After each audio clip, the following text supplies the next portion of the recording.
মলি, কথা বলো মলি, কথা বলো মলি। আমি স্বীকার করছি আমি ভুল করেছিলাম, কিন্তু কেন করেছিলাম তা জানতে পারলে তুমি নিশ্চয়ই আমাকে ক্ষমা করবে। মলি,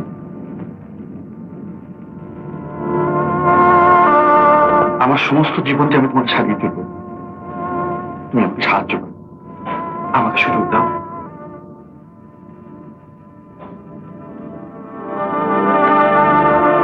তোমাকে আমার কাছ থেকে ঘুরে সরিয়ে নিয়ে গেছিল। ভিয়েনাতে মিস্টার মজুমদার কেন আমাকে নিজের মুখে বলল যে তোমার সঙ্গে তার বিয়ে হচ্ছে? আমার লেখা প্রত্যেকটা চিঠি কেন দার্জিলিং থেকে ফেরত আসে? কে আমাকে চিঠি লিখে জানিয়েছিল যে তোমার পূর্ণ সম্মতিতে তুমি বিয়ে করছো মিস্টার মজুমদারকে? আজ হয়তো আমার সব কথা তুমি অবিশ্বাস করবে, কিন্তু একটা কথা তোমাকে বিশ্বাস করতে হবে মলি, যে সব কিছুর জন্য দায়ী তোমার দাদু। আর এই নাও, এইটা তোমার।